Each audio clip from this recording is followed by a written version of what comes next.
Hello, I'm Tracy. About 3 years ago, after over 30 years of selling experience, I sat down and designed a professional sales training program called The Psychology of Selling, the Art of Closing Sales. And over the next hour, I'm going to show you 24 of the finest and most effective sales closing techniques ever devised, taken from that program. If you practice these techniques and use them regularly, you will dramatically increase your ratio of sales to calls and dramatically increase your income. Hundreds of my graduates, perhaps thousands of them, have doubled and even tripled their incomes by using the material in this course, and so can you. Well, the reason we're teaching you 24 sales closing techniques is simply this. The average sale, over 80% of sales, are closed after the 5th attempt at closing. That means after the 5th time that you have asked or given the prospect an opportunity to buy, that's when over 80% of the closes take place. And only about 10% of salespeople have enough closing techniques and have enough ability to ask for the sale more than 5 times without giving up. The more closing techniques you know, the more likely it is that you will close the sale in the course of the sales interview. Remember, selling is a skill. Good salespeople are made, not born. Most of the most successful salespeople in America were at one time shy, insecure, and clumsy at selling. They became great salespeople by learning and practicing the essential skills of selling, including how to close the sale. And if you do what they do, you'll be successful too, and nothing can stop you.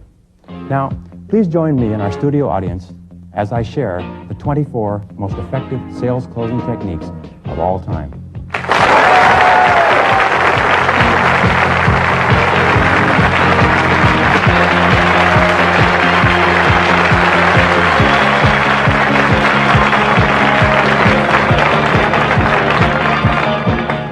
Tonight we're going to talk about 24 of the most effective closes ever put together. But before we start talking about the closes, I'd like to talk about the antecedents to closing. I think one of Murphy's laws is that before you do anything, you have to do something else first. And before you close, you have to do several other things first. So let me give you the 2 psychological antecedents to closing. In other words, you must have these if you want to be effective. Number 1, of course, which you've heard 1,000 times, is enthusiasm. 51% of all closing effectiveness comes from your enthusiasm, your excitement about the product.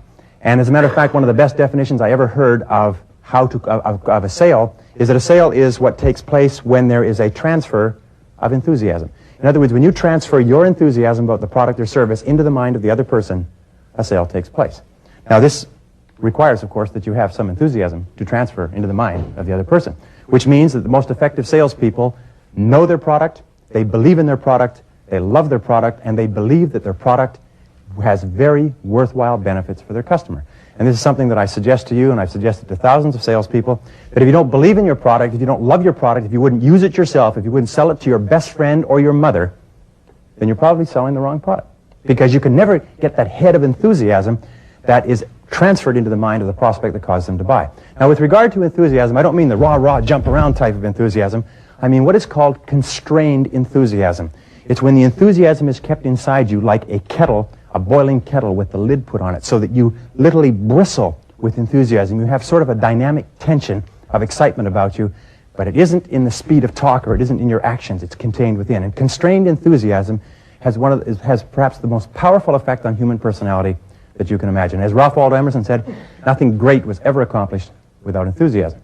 Well, the second psychological quality is confident expectations. You must confidently expect that the person is going to say yes if you ask often enough. If you ask the person to buy, you must confidently expect them to buy. So you ask expectantly, would you like the red one or the green one today? In other words, not are you going to take one or not, is this what you had in mind, but you ask it expectantly. And the more confidently you expect to sell, the more likely it is that you will sell. And of course, again, confidence in selling comes from knowledge, it comes from practice, it comes from experience, it comes from believing that the product can do what you say that the product will do. Well, in the process of selling, there are other steps that you have to take. The first step, of course, is qualifying. That you cannot sell a product until you have thoroughly qualified the prospect. And every one of us has been in a situation where we have walked into a store or onto a used car lot and somebody comes up and says, why don't you take it? Or, are you going to buy it today? Or they try to close you without ever asking you what it is you want or what you need. And there's nothing makes us more furious than to have somebody treat us like an idiot. So you have to qualify the prospect. You have to find out 4 things, the answers to 4 things. Question number 1, does the prospect need what you're selling? Question number 2, can the prospect use what you're selling? Like many companies may need a computer, but they may not be able to use it because of the manpower, because of the configuration of the organization. Number 3, can the person afford the product? And number 4, does the person want the product? You see, before you can close, the prospect has to have demonstrated that he or she has a desire to enjoy the benefits of your product or service. So once you've gone through the presentation, once you've gone through and you've qualified on all 4 of those categories and the person wants to buy it, then you're in a position to begin closing. Most of the close in every sale is made in the presentations. In some products, especially in real estate, most of the close is made in how well you present the product to the prospect. The closing technique at the end is almost irrelevant. In many products, the closing technique is very, very important. The key reason why the closing technique is important is this, is that the moment of closing is always difficult. There's always a moment of tension. We call this buyer's remorse in advance, if you like, where whenever we feel that whenever we reach the point where we have to make an important decision, whenever we have to put up money, lay ourselves on the line, what happens is this tension wells up inside of us. And this tension is called the fear of failure. And every single one of us as human beings has this fear of failure. On the part of the customer, the tension in the closing moments of the sale is caused by the fear of making a mistake, the fear of buying the wrong thing, the fear of paying too much, the fear of being criticized by other people. It's caused, and what happens when a person feels this fear? It's almost like having a spear in the stomach. What do? They back away. And whenever they have this fear, they back away and they say things like, let me think it over, leave me some material, could you call me back next week? I have to talk it over with someone else, I have to check it out, I can't afford it, and so on and so forth. These are simply ways of the prospect telling you that I don't think if I make this decision, it'll be the right thing for me. Well, the other key stopping point at the close is the fear of rejection. The fear of the person saying no. You see, each of us deep down inside has this fear of being told no to, this fear of being rejected. So one of the things that we do is we very elaborately structure our lives in such a way that we don't put ourselves in front of people that say no. And by the way, if you have an uneasiness about people saying no to you, you've picked a very interesting profession to get into. Because 4 out of 5 sales calls end with no's. Even in the very best of time, in the most boom economy with the finest product, 80% of the people you talk to are going to say no. And when times are tough, 90%. And when times are tougher, 95%. Are you quite aware of this? And it goes up and up and up. So you must be aware that people are going to say no, and one of the key factors in being successful in selling is be prepared to hear a no and continue. When the person says, no, I don't think so, you must be able to just let it roll off your back like water off a duck's back. You must realize that a no, a no is not personal.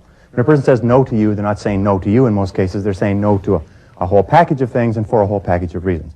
Well, when you get to the end of the close, when you get to the end of the sales presentation, you've done your prospecting, you've done your contacting, you've done your presentation, you've overcome objections.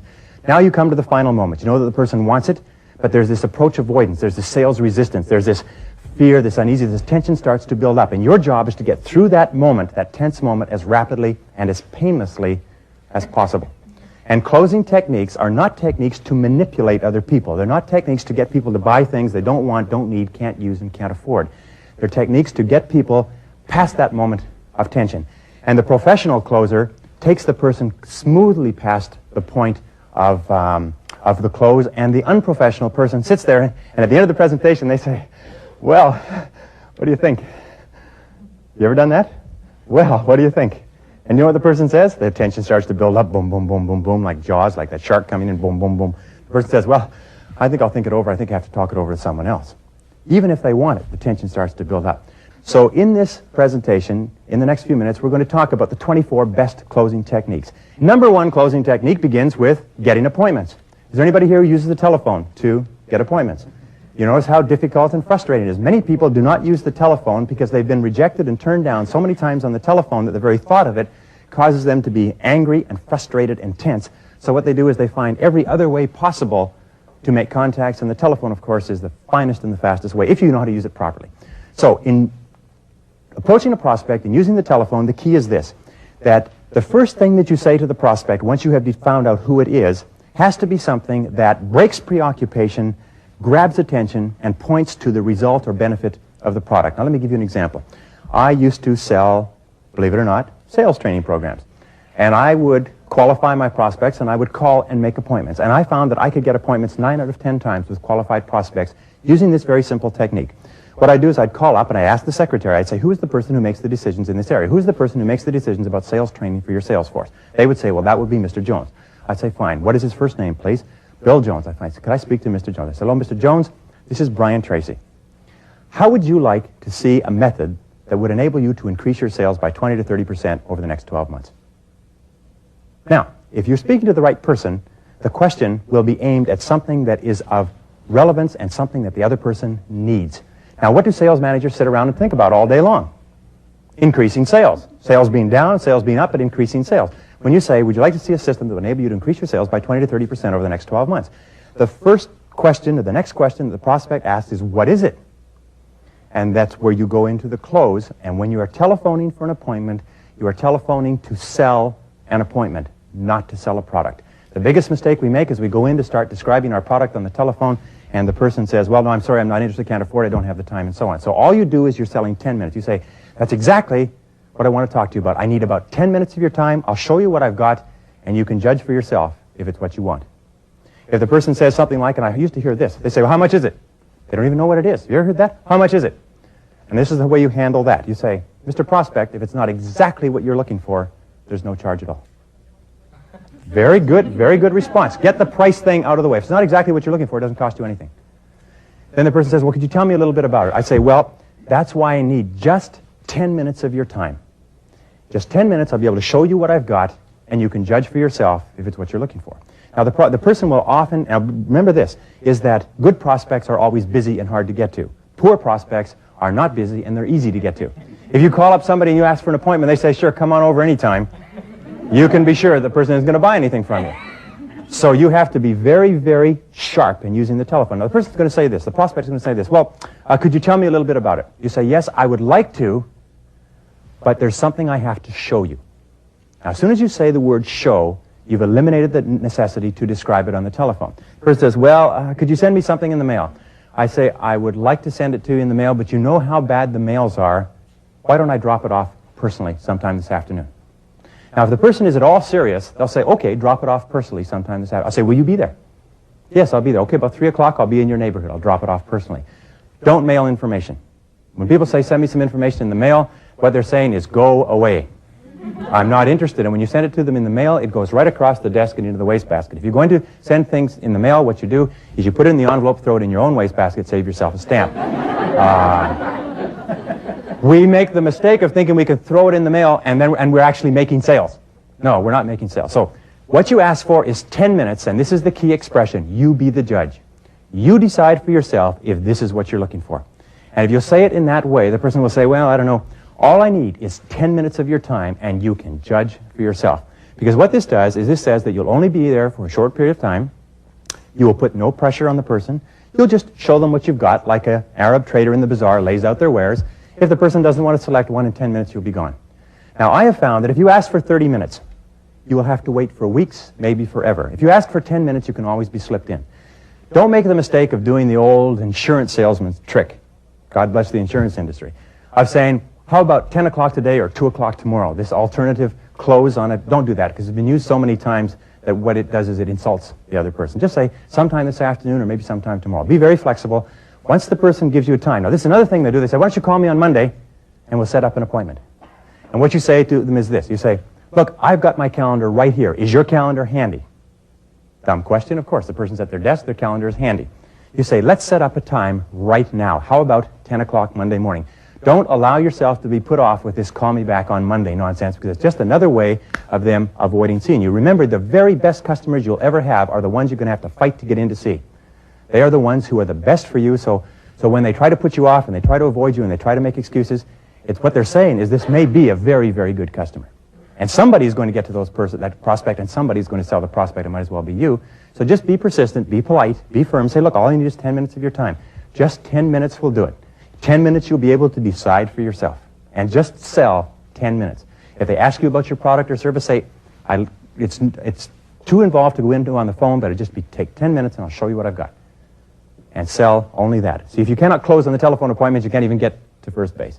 And become good at it. If you are shy about using the phone, if you're anxious, if you don't like to use the telephone, it's because you've had frustrating experiences in the past. Okay, close number 2. This is called the approach close. You use this right at the beginning of the sales presentation. And the purpose of the approach close is to get the person to make a commitment to giving a decision at the end of the presentation, rather than the person saying afterwards, I have to think it over. And the approach close is something that you use when you have a product or service which is used and needed by almost everybody. And what you say is this. You say, Mr. Prospect, recognizing that at the beginning of the sales presentation, sales resistance is the highest. The person's resistance is up. Remember, we live in a commercial society. People are trying to sell us something every single day, 50 times a day. 2,000 advertisements a day is what we see in our society. Radio, newspaper, television, billboard, buses, and so on. Everybody's trying to sell us something. So we have natural, from the age of 5 years old, sales resistance. And you have to overcome it, and it's a beautiful way to overcome it at the beginning. You simply say this, Mr. Prospect, I'm not going to try to sell you anything now. I'm not going to try to sell you anything right now. Just relax. The person says, oh, that's good. You say, all I'm going to do is I'm going to show you some of the reasons why people have bought this product and continue to buy it over the years, or one of the reasons why thousands, or some of the reasons why thousands of people have purchased this product. And all I ask you to do is look at the reasons why others have bought it and judge for yourself and tell me one way or the other whether or not this applies to you and to your situation. Is that fair? I'll just show you why others have bought it, and you just tell me whether or not it applies to you and your situation. The person will say, okay. See, what you're doing is you've offered them a deal. The deal is, I won't try to sell you if you'll listen with an open mind to my presentation. And the person says, okay, I'll listen with an open mind. And then you go into your normal presentation. And you go through the presentation. At the end of the presentation, the prospect cannot say, well, I have to think it over. You say, Mr. Prospect, you promised you'd give me an answer one way or another. It's a very simple close. You promised you'd give me an answer one way or another. And from what you've said, it seems that this product is just ideal for your situation. And you can go right through to the close. Another close that you can use right at the beginning is called the demonstration close. And boy, is this ever effective. You can use this for almost anything. The demonstration close is what you do to qualify the prospect in the opening statement and to get a clear statement from the prospect that they're in a position to buy and to pay for this product. We used to use this in selling mutual funds. We'd say, Mr. Prospect, if I could show you the very best investment you've ever seen in your life, are you in a position to put $5,000 into it right now? The prospect says, well, I don't know. No, I haven't got 5,000. How about 4? Well, I don't know. How about 3? Well, yeah, 3. Yeah, if I could show you the best investment you've ever seen, would you put $3,000 into it? Are you in a position to put $3,000? He says, well, yeah, if you could show me the... See, now what you've done is you've changed the focus of the discussion. The discussion is not whether or not the person listens to your presentation. The discussion is, can you demonstrate that you actually have an investment or a product that's as good as that? Another thing you can say is, I can show you the best sales training system that you've ever seen, the best, cheapest, finest sales training system you've ever seen. Are you in a position to commit your company to it right now? The person says, well, you know, if it's that good, are you in a position to make a decision right now? Well, so yeah, I can. Now, then you go through your presentation. At the end of the presentation, the person can't say, well, I've got to check with the boss, I've got to talk to Harry, I've got to crawl across the street. They've already said, yes, I have the money, yes, I'm qualified, yes, I'm in a position to make a decision. So a good, strong opening question that grabs attention and says, geez, like if a person is in the stock market or is investing in anything, when you say, if I could show you the best investment you've ever seen, what's the first thing that they ask? What is it? Tell me more about it. I'd like to learn about it. If I could show you the best investments you've ever seen, are you in a position to make an investment today? If I could show you the product that you're looking for, are you in a position to make a decision today? In real estate, I've seen this over and over again. One of the first questions that you should ask people when you take them out, instead of going to these people who are kicking tires and looking at homes 2 years before they ever plan to buy one, is say, if we could find the exact house you're looking for, when would you want to take possession? Just tell them that as you get into the car. You know, like you'd ask them, what do you think of the weather? Very often people will tell you, oh, well, we're just looking, you know, we're just sort of in the market, we're just looking at, we're visiting 27 other real estate agents, we're planning to spend 2 years at it so we know every single house in North Chicago or whatever it happens to be. So ask them that question. If we could find exactly the house you're looking for, when would you be prepared to take possession? And they can tell you. They say, well, I don't know. Or they'll tell you that they're not in the market at all. Very simple question, and it's not an invasive question. It's not a rude question. Okay, the hot button close is considered by many sales professionals to be the most important and the most powerful close of all. The hot button close is based on the fact that 80%, the old 80-20 rule, 80% of the buying decision comes to bear on 20% of the product features. And in my experience, 90% of the buying decision comes to bear on about 10% of the product features. In other words, it is up to you to find the 1 or 2 things in your whole offering that are the key determinants of this person buying the product, and then to push that hot button over and over again. Because every time you mention the hot button, the person's desire to own the product goes up. Every time you talk about something that is not really important to them in the sales presentation, their desire to purchase it goes down. And good salespeople are people who question skillfully and listen carefully. And we find what is called the Freudian slip. The Freudian slip says that if you talk to people long enough and give people enough chance to talk, they will tell you everything that you need to know to sell them.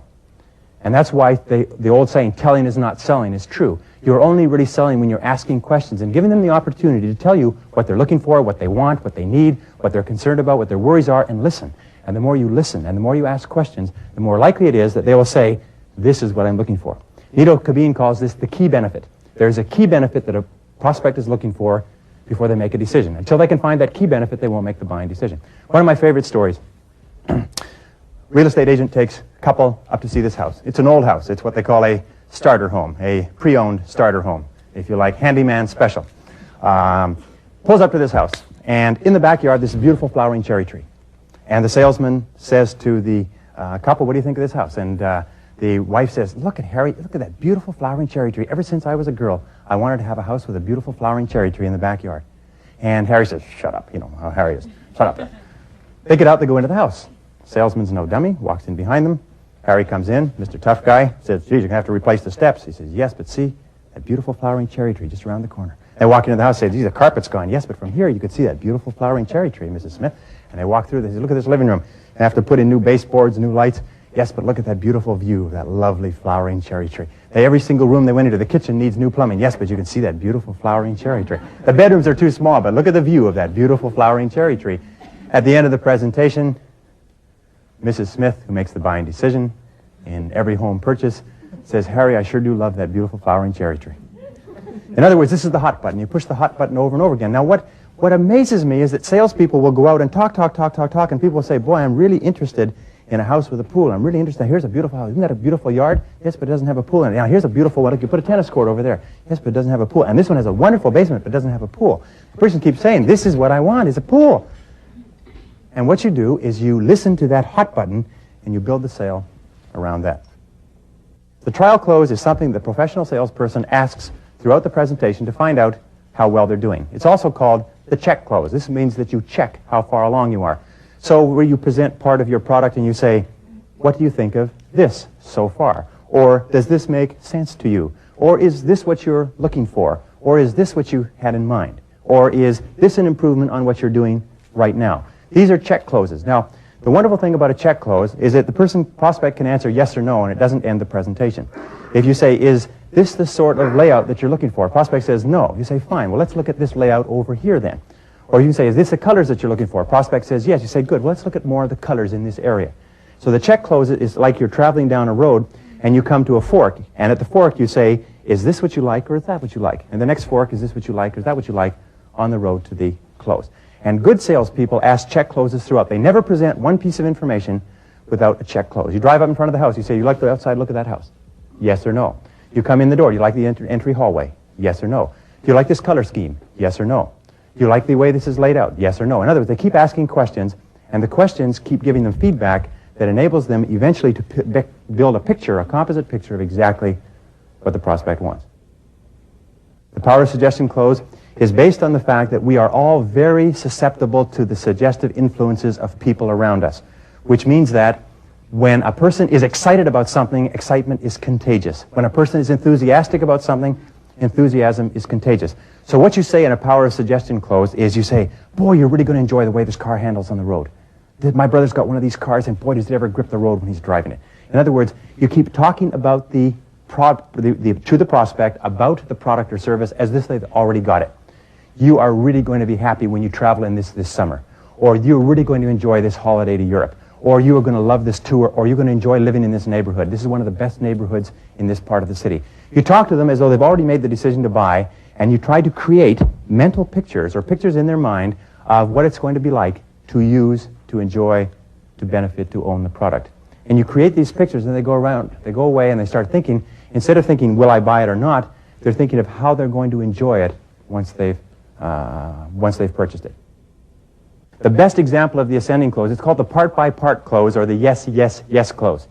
And this is best used for mutual funds, investments, encyclopedias. Encyclopedias are the perfect example. Anybody here ever sold encyclopedias? And when you sell encyclopedias, they teach you the encyclopedia sales presentation. The presentation is brilliant. It was designed by a group of psychiatrists at the cost of $250,000. I tell you what, if you ever want to see something wonderful, call one of the encyclopedia companies or fill in one of those cards and get somebody to call on you. Absolutely amazing. What it is this. They start off asking you yes questions. And the basic rule is this. Every time you ask a yes question, the prospect's buying temperature goes up 3 degrees. And we don't know where the prospect's buying temperature is starting from, but we know that there is a certain point at which the prospect will say, I'll take it. And if you can ask enough yes questions, the prospect will finally come to the point where they'll say, how do I get it? And the encyclopedia sales presentation starts off by saying, knock on the door. Hello there. Do you live here? Very good question. They're all qualifying questions. If ever the prospect says no, the presentation is over. You see, the prospect says, no, I'm just visiting. There's no point in making a presentation. They say, yes. They said, well, we're doing a survey in this neighborhood, and we'd like to get your opinion on higher education. May I ask you a few questions? The person says, yes. Do you believe in the value of higher education? Yes. Well, would you be interested in accepting a free set of encyclopedias from us to put in your home? Yes. May I come in and explain it to you? Yes. Yes. Yes. And there's 42 yes questions. Oh, it should be illegal. At the end of this presentation, the person is saying yes, yes, yes, and they've bought $1,600 worth of encyclopedias. Now, any presentation can be designed. What I do is I design my sales presentations, and I'll take sometimes hours, sometimes days to do this, to design a sales presentation so it fits on one page, and it has about 7 to 10 questions. Each question which can be outlined or explained or drawn on one page, and each question starts with a yes. And each question is answered with a yes. Each question requires that the person agree, and each question becomes more and more product specific until the final yes is when they're going to take delivery. Would you like to take delivery right away? Yes. And so and this is the kind of presentation that takes skill to design, but it is one of the most powerful presentations that you can imagine. If ever you find yourself saying yes, yes, yes in a sales presentation, you know that you are being given a perfectly professionally designed presentation. The invitational close is where you simply invite the prospect to make a buying decision. My favorite invitational close is, why don't you give it a try? Why don't you give it a try? Very simple close, especially for anything that the person is buying. When you say, why don't you give it a try, you're saying, or you're suggesting that making the purchase decision is not a permanent thing. It's sort of something that you can try. Like saying, why don't you give the car a try? Why don't you give a Mercedes a try? If you don't like it after a couple of years, you can go to another car. Why don't you give it a try is a very subtle way of saying it. Or another one is, why don't you take it? One real estate salesman found that his sales went up 40% each time he walked out of a house with a couple and turned to them and said, do you like the house? And they say, well, yeah, why don't you take it? Why don't you make an offer? Bang. And they found that people say, well, sure, well, why not? So why don't you take it? Or another invitational close is, how many would you like? Or what color would you like? Or would you like us to get started on this right away? Or is this exactly what you had in mind for today? And in other words, what you do is you invite the person to make a decision. You don't run to the end of the presentation and then stand there and say, well, what do you think? I remember the salesperson comes back to the office and says, boy, do I have a lot of good interviews today. The other one says, yeah, I didn't sell anything either. Remember, you do not offend people by asking them to make a buying decision once they have indicated an interest in owning or enjoying the benefits of your product or service. The next close is what is called a price close. Now, many people say to me that everybody buys everything on price. Have you heard that before? Price is the key thing. Everybody wants the lowest price and so on. Almost every case, I will tell you this. First of all, the price is not the major determinant in selling anything. Unless, of course, you're selling rice and rice and rice, and it's all the identical brand, size, shape, and quality. Whenever there's any differentiation in product, price is not the determining factor. The second thing I'll tell you with regard to price is that it's salespeople that make an issue of price. The person says, hey, how much is it? And they immediately get into a wrestling match, and they say, well, it's X number of dollars. The person says, hey, I can't afford that. He says, yeah, but it's worth it. Well, no, I can get it cheaper somewhere else, yes, but it's not as good as the one we've got. And you get into an argument, and you can never win on price. Basic rule on price is price should never come up in a sales presentation until the end of the presentation. Now, if you're selling homes, there's no way that you can avoid, or even cars for that matter. But if you're selling a product that is a little bit more complex, it shouldn't come up until the end. This is how I deal with price. When people say, well, how much is it? Before I've had a chance to tell them what they're getting. You see, people always object to price no matter what it is. Everything always costs more than people expect to pay. Isn't that true? Do you ever find any of your prospects or your customers say, boy, that's a lot cheaper than I expected? Everything costs more than they expected to pay. But willingness to pay and ability to pay are two different things. Nobody is willing, but most people are able. So the key is if price comes up before you've had a chance to show the person exactly what it is that they're going to get for the money, first thing you say is, Mr. Prospect, is price your only concern? Is price your only concern? And the prospect will have to say, well, no, price isn't my only concern. You say, well, let's talk about that a little bit later then. Or another thing I say when they say, well, how much is this? Especially if you start a good sales presentation, they're going to get interested. They're going to say, how much is this? And you say, Mr. Prospect, that's the best part. Could I come to that in a couple of minutes? They say, sure. And now you go on to the presentation. But try not to get into price, and by all means, never argue over price. If a person, here's another close that you can use, free. This will give you your first baker's dozen. It's called the just suppose close. The just suppose close just simply says, Mr. Prospect, just suppose that price is not an obstacle or an object here.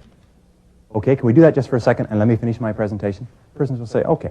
Now, by the time you get to the end of the presentation, you should have spoken so much about the value of what it is that they're going to get that when you mention the price, they say, well, that makes sense.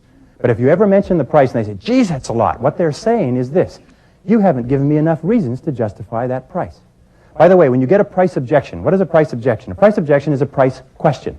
A price question is when they say, hey, that's too expensive, what they're saying is, from what you've told me so far, I don't see how the product or service can be justified by the price. Can you give me some more information? Basically, that's what they're saying. But they say it in such a way that sometimes they say, oh, geez, another people price again. So you say, Mr. Prospect, it sounds like a lot of money, but let me tell you why. Another thing, people say, hey, it costs too much. I'll say, Mr. Prospect, we're getting into objections, but this is a very good, Mr. Prospect, you're right. Or it costs more than your competition. Mr. Prospect, you're right. As a matter of fact, it costs $1,227, more than our closest competition. And yet we sell thousands of these every year to very intelligent people. Would you like to know why? Sure. Because you've got to get that price out of the way. Other than that, it's like a big orangutan in the middle of the path between you and the end of the sales presentation. The sudden death is an ultimatum close. And you've all had this experience where you've made a presentation to a person or to a company, and they've looked at it, and you go back and see them, and they say they have to think about it a little bit more, and you go back and they have to think about it a little bit more, and you go back. About 4 or 5 times, you find that you're spending too much time going back to this person who's not made a decision. So you use this close, and it works in at least 50% of cases. You fill out the entire sales contract in all details, except for the signature, exactly the way you discussed it up to now. You take it back to the prospect and you say, Mr. Prospect, you know, we've discussed this quite a bit, and I know this is taking up a lot of your time, his time, taking up a lot of your time, so either this is a good idea for you or it's not. And one way or another, let's make a decision right now. What do you say? And then take the contract and send it, put it across the desk, put the pen on top of it, and say, if you will authorize this now, we can get started right away. And then become perfectly silent. Remember, after every closing technique, the key is to shut up. The key is to be perfectly silent and wait. And sometimes the silence can be stretched out interminably. Sometimes the silence can get longer and longer and longer. But the longer you wait perfectly quietly without speaking, the more likely it is that the person will make the buying decision. The longer the tension is. Now, a very good sales trainer once told me, and I like this, he said, the only pressure that you are allowed to use in a sales presentation is the pressure of the silence after you've asked the closing question. And the basic rule is this, is he who speaks first, or she who speaks first after the closing question loses. Remember, the best time to close a sale is at the end of your presentation, not the next day or come back next week or let the person think about it. At the end of the sales presentation, the person has more fresh information and is closer to making a decision than at any other time. The sharp angle close is where you take this is when the person, wants the product and they're bringing up sort of what we call smokescreen objections. They're just coming up with objections. They say, well, I don't know if we can afford the monthly payments. You say, if we can spread the payments and get them down, will you take it? So you use the objection as a way of closing. You close on the objection, if you like. The person says, well, I don't think that your product will perform to my specifications. You say, if we can prove to you that it will you take it? You say, well, I don't think you can get it here on time. If we can get it to you on schedule, will you take it? So what you do is you take the objection and you just turn it around into a reason for buying. Because this forces the person to say either, well, yes, I'll take it, or that's not the real reason why I'm not making a buying decision. The instant reverse close is something that you can use all the time, and it's something that takes a little bit of guts to get used to, but it's very simple. The person says, I can't afford it. You say, that's exactly why you should take it. What? You say, that's exactly why you should take it, Mr. Prospect. I did some training for about 100 people who were selling cable television services, and they were going door to door, trying to sign up people for cable and pay television. And they'd knock on the door, a person would knock on the door, and they'd say, I'm here to talk to you about cable and pay television. They say, I can't afford it. They said, exactly why you should take it. I said, what? Because they're about to close the door. I said, sorry, we can't afford it. The reason they haven't taken it is because they can't afford it. I say, what do you mean? I say, it's exactly why you should take it. Why? Now, sometimes you may not even know why. You have to think of the answer very quickly. The answer just has to be logical. It doesn't have to be great. It has to be logical. You say, because, look, Someday, you're probably going to get pay and cable, aren't you? Someday in the course of your life, you're going to want to get the movies and the sports and arts and everything else. Isn't that right? Person says, well, yeah. And you want to get it at the very lowest price, don't you? Well, yeah. Well, Mr. Prospect, this is the time that you can get it at the lowest price ever in the history of pays if you take it right now, today. That's exactly why you should take it. You call up somebody for an appointment. They say, I'm not interested. Ever heard that before? You say, Mr. Prospect, that's exactly why I'm calling. What? You say, Mr. Prospect, most of our very best customers were initially not interested when we contacted them. So what we have found is that if a person is really not interested, they can probably make take maximum advantage of our product or our service, whatever it happens to be. A person says, well, what is it all about? And you say, it's exactly why I need 10 minutes to show it to you. And bang, you go into close on the presentation. You see, when a person resists a sales approach, it is because of ingrained instinctive buying resistance. It's not because of you. The product could be the very best product in the world. This could be a heart transplant for a person who's dying of a diseased heart, but they'll say no because they have instinctive buying resistance. You must be able to catch it on the no. The person says, we don't use that in our house. That's exactly why you should take it. Why? Well, because if you keep using the same product, Mr. Prospect, you'll never have any idea of the better products that are available on the market. The change places close is very simple. You're into a presentation, and the person will not tell you what we call the key issue, the number one reason why they won't buy. You see, in every sales presentation, in every product or service that a person will buy, there's a key benefit that they want, and there's a key issue or a key objection that is stopping them from buying it. And until you can find out what that key objection is and handle it, they will never buy from you. So many of your closing techniques are ways of getting the person to tell you what's stopping them from making a decision. The change places close is very simple. You say, Mr. Prospect, would you change places with me just for a second? Put yourself in my shoes, which people can do because we are very empathetic. Imagine if you were talking to somebody that you really respected and you were showing them a product or service that was really good for them, and they wouldn't tell you why it is they wouldn't make a decision one way or another. What would you do if you were in my position? Almost invariably, the person will say, well, I'll tell you then. And they'll actually give you. They understand what it is. Or you can say, you can add to that, you say, Mr. Prospect, what would you do if you were in my position? Tell me, is it the money? And ask them, is it the money? Because if it's not the money, they'll say, no, it's not the money, it's something else. Or they say, yes, it's the money. You say, well, and this is a good closing question. Mr. Prospect, what would we have to do a deal? Just a good question. What would we have to do a deal? Or another question is, how far apart are we right now? Mr. Prospect, tell me, how far apart are we right now? These are two very powerful closing questions. For instance, I can't afford it. I can't afford it. I had a landscape architect came to my course, and he learned this technique. He had put in a bid to do a job of landscape architecture. He'd put in a bid, and the contractor had told him that he wanted it done as cheap as possible within certain specifications, so he sharpened his pencil. He did it as cheap as it could be. He put in a bid for $7,025. That was the cheapest he could possibly get. The contractor called him up and said, absolutely not. It's too expensive. It's too much. It's way over my budget. There's no way I'm paying $7,025. He'd been to this course the day before. He said, well, tell me. He said, how far apart are we? He said, I've got it in my budget at $7,000, not a penny more, and there's no... He said, as a matter of fact, we're having a special on junipers. It's $7,000. They'll put in 2 smaller trees, and he got the deal. But before, he'd gotten really mad because he knew that he couldn't get any cheaper than that. But he asked, how far apart are we? And sometimes you'll find that you're so close together, and it's not the money, it's the issue. Sometimes people say, well, in their mind, they will not pay over X number of dollars because their brother-in-law got one just like it for X number of dollars, and you could find yourself just a few dollars apart. So ask them, how far apart are we? Or, Mr. Prospect, what do we have to do a deal today? You tell me, and I'll find out if it's possible. And sometimes and most people are honest. They'll say, this is what we'd have to do a deal. And you say, okay, let me see what I can do. And at least you're still in the game, if you like, you're still in the ring. The next close is what is called the secondary close. And this is one of the most popular, one of the most common of all closes. This is where you close on a minor point. It's also called the minor question close. You're giving a sales presentation on a car, and you say, by the way, will you want the AM or the FM radio? It doesn't really matter to you. Whichever, if they answer AM or FM, they've made the decision to buy the car.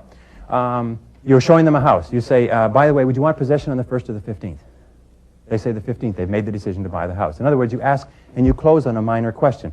The reason you do this is it's much easier for a person to say, well, the 15th, rather than yes or no to buying a house.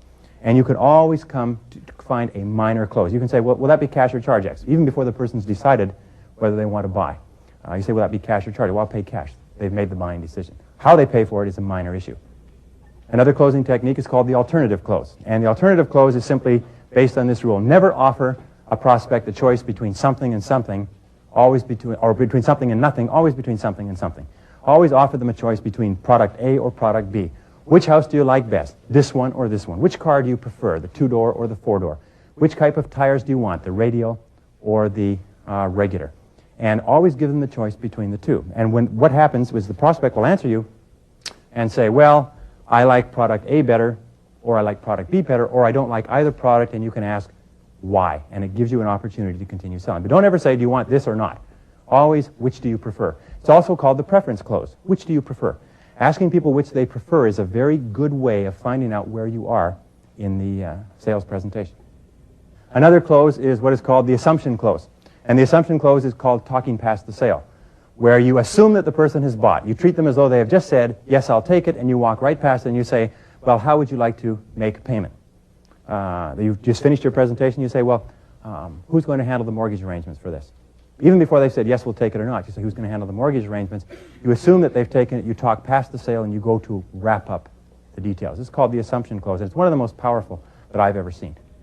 The takeaway close is a neat one. Now, ladies are always suckers for the takeaway close. I'll give you two examples.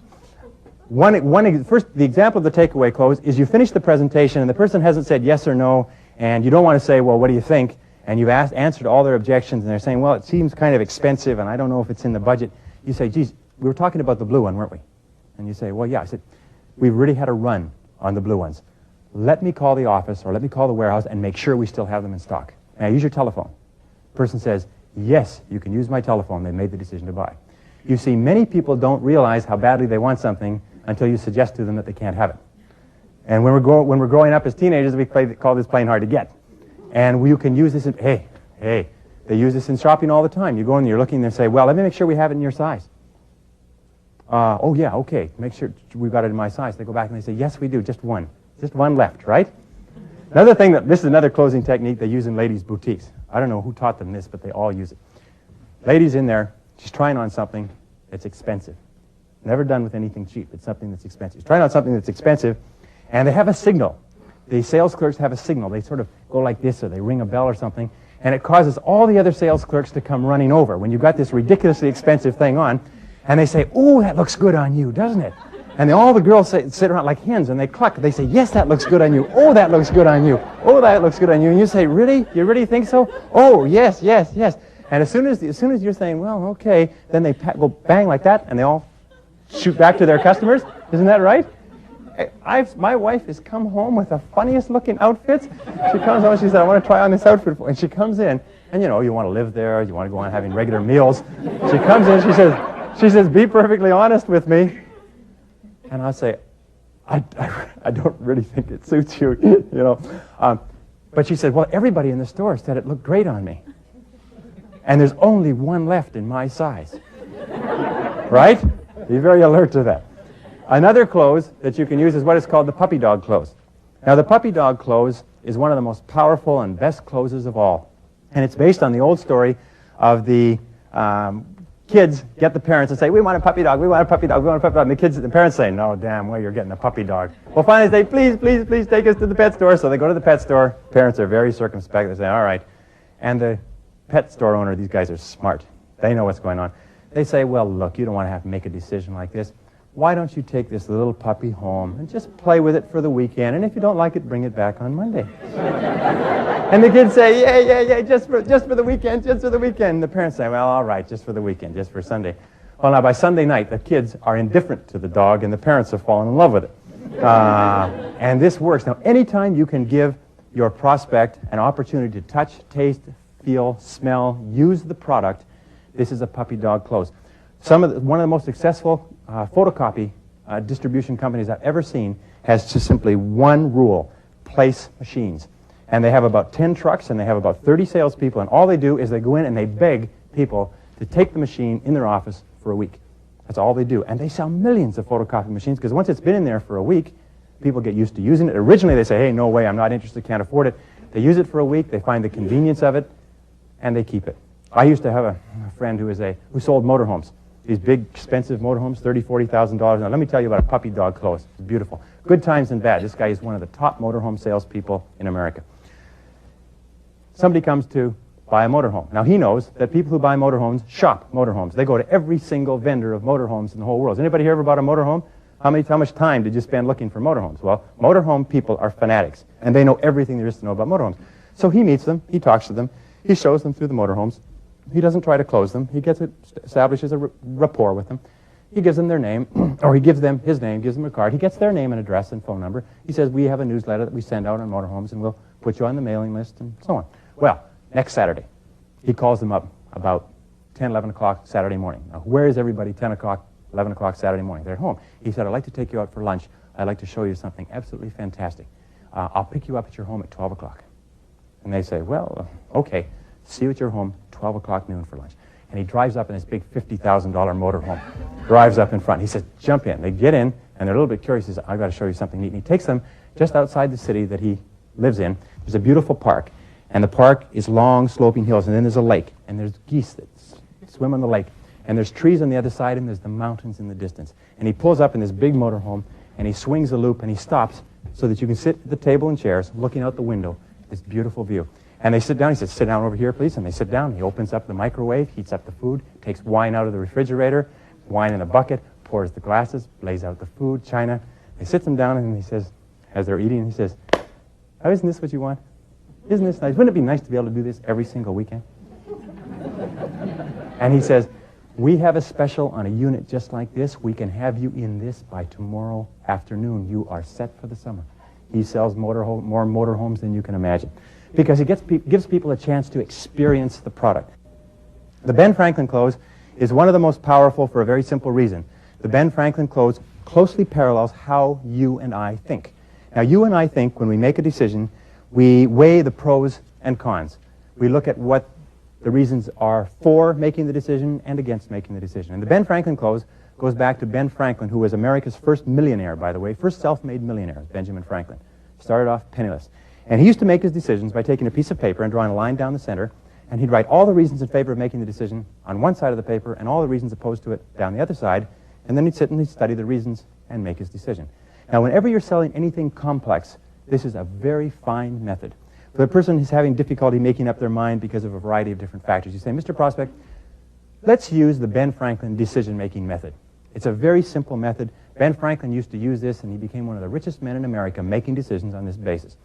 And this is what we'll do. You take a piece of paper, draw a line down the center, and I say, and let's write down all the reasons in favor of making this purchase decision, all the reasons in favor of buying this. Okay? And so you sit down, and you start listing the reasons. Remember we talked about this? Yes. And remember we talked about that? Yes. And we talked about this, and it does this, and it does that, and you have this, and it includes this, and so on.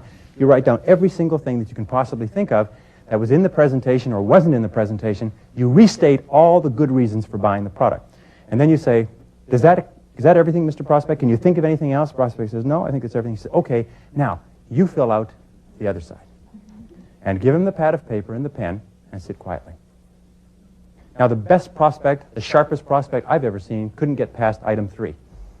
They write 1, 2, and they think, well, 3, and they write it. And then you look at it and you say, well, Mr. Prospect, it looks like you've made your decision. And the prospect will almost invariably say, well, yes, I guess I have. I taught this to a gentleman who was in commercial real estate. And he said he'd heard about this close all his life. Everybody's heard about this close, right? He said he never used it until he was in a transaction with a large financial institution, which was a trade and purchase and sale of a series of properties between two institutions, merging properties, selling properties, turning some into cash, and so on. And he'd been going back and forth with these people for 3 weeks. He said, finally, why don't we use the Benjamin Franklin decision-making method? They had nothing to lose. With a vice president of this financial institution. They sat down, and they went through it. At the end of it, he turned it over. He said he did word for word from the course. He said, turn it over to him. He said, now you write the reasons opposed. He came up with 2 or 3 reasons, and he says, well, it looks like you made your decision. And he said, you're right, I have. Let's go with it. And he said he made about $15,000 commission on that deal. He said, just amazed. I met him the day after he'd used this. He said he'd heard about that closing technique all his life, and he'd never used it because it seems so simple. But it's very, very powerful. Just try it. Try it once and see what happens. The summary close is where you sit down and you say to the prospect, all right, after the end of the presentation, you say, well, now let's just briefly go over what we've talked about.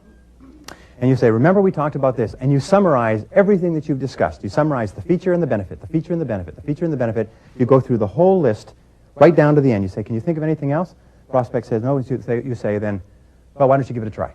Or should we get started on this right away? Or is this what you had in mind? Or why don't you take it? And just simply close. You see, when you summarize all the reasons for buying the product or service, and you summarize it in the order that you want, at the end of that summary, the individual will be at their highest buying temperature. They'll be the most likely to buy. You're selling a home, for instance. You say, well, now, before you make a decision on this home, let's look at all the things that you're looking for in a home. Let's look at all the things that this home has. Well, remember, it's got this, and it's got this, and it's got this, and it's got this, and it's got this, and it's got this, and it's got this, and it's got this, and it's got this. You can probably get to 40 with a little bit of creativity. The person sees, geez, that's right, it's got all those things in it. They didn't realize how good the home was until it's perfectly described. A car is another way. How do they sell cars today? Well, what you do is you have your stripped-down basic model, which I don't even think comes with seats or steering wheel. And then on the window, you have all the extras. Have you seen that? And it's extra, extra, extra, extra, extra, extra. It's something like 10, 15, 20 different things that you get extra. And you say, geez, look at all that you're getting for the money. And it's another form of a summary close. The order sheet close is when the presentation begins. The person comes in to see you. The first thing you do is pull out an order sheet, write the date on it. And then ever after, whenever the person says anything about what they're looking at, write it on the order sheet. And even the person says, hey, wait, don't write anything down. I'm not buying anything today. I'm just looking. You say, I understand, but I've got a terrible memory for detail, so I like to write everything down. And if you don't buy anything today, we'll just throw it away. Okay, fine. And you keep writing on the order sheet. So the person gets used to seeing their information written on your sales contract. Now, another way that you can use the order sheet close is at the end of the presentation, just pull out the order sheet and start filling it out. And this is what I used to do. I take out the order sheet, and especially with investments, this seems to be good, and life insurance, and I guess encyclopedias and a lot of other things. I take out the order sheet, and I write the date on it, and if they don't stop you from filling out the order sheet, they've made the decision to buy, you see. And then I say, could you give me the exact spelling of your last name for mailing purposes? If they give you the exact S-M-I-T-H, Smith, they give you the exact spelling of their last name, they've made the decision to buy. And you say, and your first name, middle initial, what is your exact mailing address, and you go in to fill it out. It's a very fine close. It's kind of like a secondary close. It makes it easy for the person to make the buying decision. So just say, what is the exact spelling of your last name, please? Start writing it in. Unless they stop you, they made the decision to buy. And they say, well, I haven't decided to buy. You say, why not? Sometimes they don't know. You say, well, why not? Or a beautiful way of overcoming objections that I learned from a friend of mine is this. When the person says, well, I don't like it because of this, you say, why do you feel that way? Why do you feel that way? You see, nobody knows why they feel anything. If you say, why do you think that way, people will have an answer. But if you say, why do you feel that way? The person will say, well, I don't know. Why do I feel that way, Gloria? I don't know. Why don't you take it? Yeah. Okay. And they can't even remember why it is that they were objecting. 22nd close on our list is called the relevant story close. This is a powerful close because we make all of our decisions with the right brain. And the right brain is stimulated by stories and pictures. And whenever you can create a picture, like the power of suggestion close, when you can use visual sales aids, or whenever you can tell a story about your product or service, people will remember a story about a product or service for years, and they'll forget all the technical detail in 10 minutes. So the relevant story close is when the person is having difficulty, or even in the middle of a presentation, tell a relevant story about somebody who was hesitating about buying this product or service, and they finally decided to do it, and look at how happy they were. They married Miss America, they won the lottery, they traveled around the world. In other words, wonderful things happened to them, and they sure were happy that they made this decision. If you're selling homes in a particular neighborhood, you can say, look, a friend of mine or a client of mine or a relative of mine moved into this neighborhood a couple of years ago, and you couldn't get him out now with a bulldozer. That he thinks this is the finest neighborhood in the whole city. It may not be the richest and it may not be the poorest, but with regard to transportation and shopping and schools and everything else, it's a great neighborhood. Sometimes people say, hey, well, it makes a lot of sense. Those are the kind of stories that cause people to make buying decisions, not the statistics and the facts and the square footage and the cost and the interest rates and so on. The doorknob close is the close that you use, and this is not necessarily relevant in real estate, but it's relevant in many other industries. You've made your presentation. You've given it your best shot. The prospect has resisted. The prospect's got that one major issue, that one major objection they're not telling you because they know if they tell you, you're going to get them. So they're sitting there like this, and you're doing everything possible, and is it the money that you're, and how far apart are we, and what do we have to do to make a deal, and no, well, I don't think so, and I got to talk it over, and I don't think so right now, and I'm not in the market, I don't think we can afford it. You know, they won't tell you what it is that's stopping them. You know they've got the money and so on. So finally you say, Mr. Prospect, I know you're busy, and I thank you very much for your time. I won't take up any more of your time. I'll get going now. You close your briefcase, you get up, and you go to the door. And as you get to the door, you put your hand on the door. Now the prospect psychologically begins immediately to think about what they're going to do as soon as you leave. They begin to let their sales resistance drop. And as their sales resistance comes down, as you put your hand on the door, you start to open the door. Their sales resistance dwindles like the air going out of a balloon. And then you turn around and you say, oh, by the way, Mr. Prospect, just before I go, I was wondering, I know that you're not going to buy anything today, but I wonder if you could help me in my presentations. Could you tell me, what was the reason that you didn't buy today? And the prospect will say, well, I'll tell you, the reason was this. And you take your hand off the doorknob. And you come back in, you set down your briefcase, you say, Mr. Prospect, I'm so glad you told me that. That's my fault. Obviously, I didn't explain that part of our offering to you. May I go over it just one more time? And sit down, and now you've got the key reason, and if you can answer it effectively, sometimes you can close at 50% and more of these closes. Now, the final close is the referral close. And the basic rule is this, that you should never leave a prospect or a purchaser without at least 2 referrals. And when you have made a sales presentation of any kind, let me give you an example with regard to referrals in real estate. I passed this on to you from a friend of mine who makes in excess of $500,000 a year in commissions in real estate. It's one of the top 3 people in his area of the country. When he's closed a sale, and he usually has as many as 200 listings of his own, all of which come to him through referrals. When he's closed a sale, what he does is he drops by on moving day, and he brings them a bucket of Kentucky Fried Chicken. And he says, look, I know you won't have time to cook. He said, I just thought I'd drop by. $10, $12 for Kentucky Fried Chicken. Drop it off. And they say, well, thank you very much. We sure appreciate it, Larry. That's awfully good of you. You say, fine. He said, look, I want you to do me just one favor. Promise me that before you sell this house, you'll get in touch with me and give me a chance to do the same thing, same job for you that I've done already. And they say, well, sure, would you please do. He says, one more thing. Promise me if you'd hear of anybody else who wants to buy or sell a house, you give me a chance to talk to them first. Would you do that for me? And they say, well, sure, why not? And they shake hands on it. And they don't realize that when a person makes a promise, when you and I make a promise, it locks into the subconscious. And we have a conscience that will not allow us to break promises. So 1 year, 2 years, 3 years later, somebody says, I'm thinking of buying or selling a house. Bang, comes up with the, well, geez, I promised I'd give the person's name to Larry. This guy has 200 listings, and he doesn't do any prospecting at all. Just very, very small things. He's getting referrals. So when you've spoken to a prospect or a client, there's a variety of ways that you can do it, but here is one way.